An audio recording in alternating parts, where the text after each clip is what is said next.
سبيل الدموع سبيل مريح تنهد يا صاحي كي تستريح وغصن الدعاء الخفي الصريح يسعك الفضاء الرحيم الفسيح. سبيل الدموع سبيل. شيخنا فاضل سؤال شهر هدان بحقلنا سؤال كواد وحصو ترستي مع مسكم عليك وكسلام يسرح هذا الشيخ aniga iyo ninkayga waxaan isku dhalnay saddex ilmood gurigaygana yani farxad iyo xasilooni iyo noloshii aad uma wanaagsana bay leedahay. waxay leedahay sheekhaygu xaajigayga ima caawiyo maalin walba oo yani ilmihii iyo anigana habeen iyo maalin aniga unbaa yani aad iyo aad ula dadaalaa oo ku rafaadaa. sabtida iyo axadana maalinta fasaxa yahay wuxuu ku mashquulsan yahay telefoon iyo laptop buu beleeda walaashan haba iska ahaatee intaas waa ku sabraa. waayahan dambe waxaa igu soo darsantay bay leedahay xanaaq badan iyo dagaal iyo aflagaado. ilaahay yani imtixaankiisa waa iska badan yahay bay leedahay sheekhuna faadil. xaajigayga taas wuxuu iisii raaciyey ilmahaygii hortooda ayuu igu dilay bay leedahay anigoo iska rafaadsan oo dhibkaas ku qabay kadibna gacan qaad buu bilaaway oo ilmihii horteeda ayuu igu dilay. anigana markuu guriga ka baxay albaabka ayaan ka xirtay bay leedahay walaashan. marka waxay leedahay sheekhuna faadil anigoo dhibkaa qabo hadana ninkii xaajigayga waa maqan yahay albaabkaan ka xirtay warqadeeda ayaan ka sugayaa. noloshaas inaan ku jirona ma rabo ilmahaygana inay arkaan hooyadood oo hortooda lagu dilaayo iyo dhibaatadii hore aan qabay. waxay leedahay sheekh maxay diinta ka qabtaa ninka noocaas ah maxaana igula talinaysaa maadaama uu ninka uu sidaas yahay uu dhibaatadaas iyo rafaadkaas ii geystay. فليتفضل مشكورا ومأجورا شكرا. بسم الله الرحمن الرحيم. الحمد لله رب العالمين والصلاة والسلام على رسول الله صلى الله عليه وآله وسلم. ما بعد أبا نقول مهد علينا يا مهد علينت ألا كذب ولا لها مروى البا اسكسوا الدبرداه برنامج كان إلتالي وانكولتالي نتلذى مقاضا سؤال شو حيلة هاي صدح عرورة أيان ليه الله سبحانه وتعالى هكون حفظيه هانا كو إلاليو ninkaygu ima saacido labada qof ee isqabta waxay isku qabi karaan waxay iskula noolaan karaan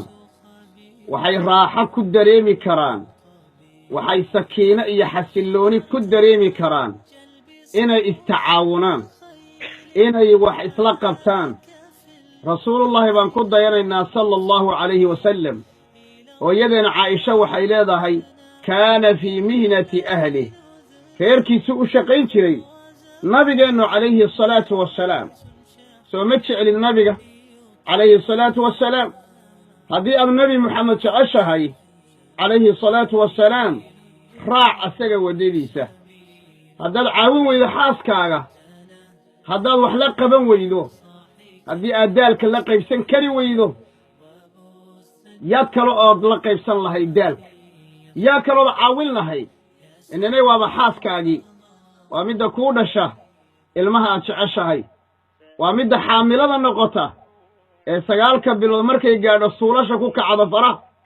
waa midda xanuunka umusha martay aad aragtay xanuunkaad maqashay kolba haddaad hal mar umuri lahayd waa naxariis bay ku geli lahayd baan filayaaye ragga ayaan ka hadlayaa anigu aan ku jire waa midda foosha martay xanuunkeeda allah qur-aanku ku sheegay subxaanahu wa tacaala axaadiida nabiga sala allahu alay wasalam. waa midda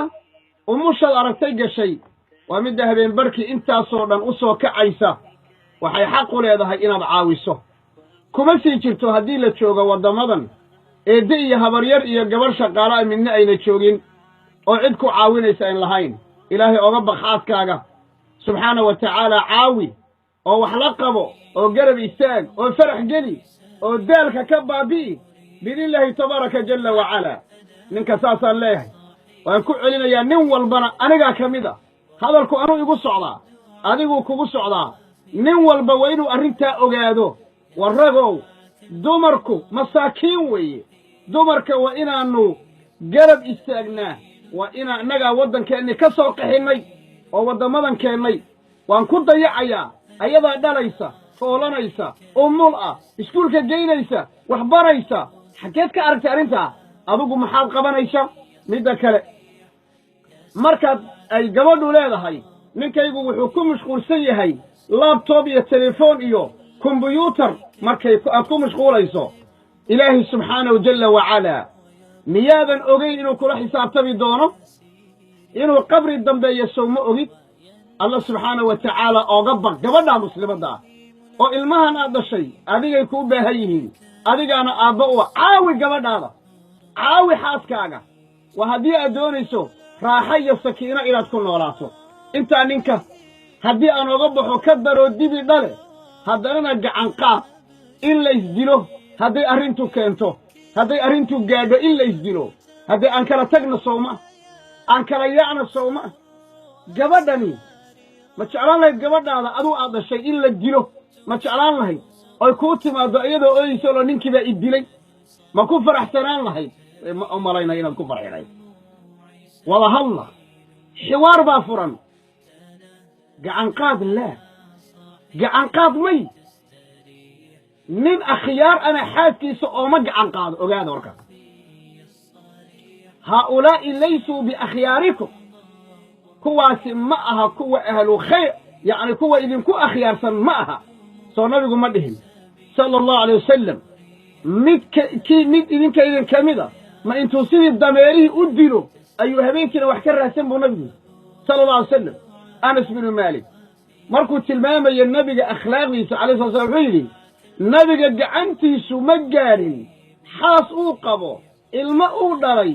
xataa xayawaan uu rarto oo uu fuulo sida dameerkii wax lamida ma gaadhin ilaa ida intuhika xurumaatullah ilaa in ilaahay diintiisa lagu xadgudbo oo markaa fa yantaqim lilahi tabaaraka wa tacaala aw kama qaala anas radia allahu tacaala canhu fii wasfi nabiyina calayhi asalaatu wasalaam intaa kadib gabadhii dabeecadeedii baa adkaatay oo iyadina cay iyo wax lamida kadibna waxay tidhi albaabkii baan ka xidhay ninka hadda bannaankuu jiraa inaan iska furaan doonayaa maya ninka soo celi ninka soo celi aabbihii guriga ku soo celi soo tale ima weydiisanaysid soo celi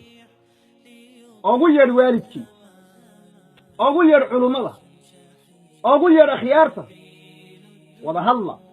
miiska wax ku wada hadla ka wada hadla carruurtiinna ka wada hadla noloshiinna ka wada hadla akhlaaqdiinna iyo dhaqankiinna ka wada hadla ha ka xidhanin albaabka inuu ku dilo raalli kabiihi abadan oo haddaad leedahay ninkan maxaad albaabka uga xidho waa weydiinaya inuu ku dilo raalli kabiihi waataan sheegnay laakiin iyadana inuu reer dumo bannaankana loo kala maqnaado albaabkana aad ka saarto bacdiisana aad bannaanka ugu tuurtaay ayadana raalli kama nihin ayadoo la heli karaa xal kale qaala tacaala imsaakum bimacruufin aw tasriixun biixsaan fa imsaakum bimacruuf aw tasriixun biixsaan war ama wanaag ku wada dhaqma ama wanaag iyo sharaf ku kala taga ilaahay waxaan kaaga baryaa inuu ku waafajiye haddaad tale i weydiisatay wada hadla ninka ciddii kaa qaban lahaydna farta ka saar soona celi oo carruurtiisa dhex fadhiisi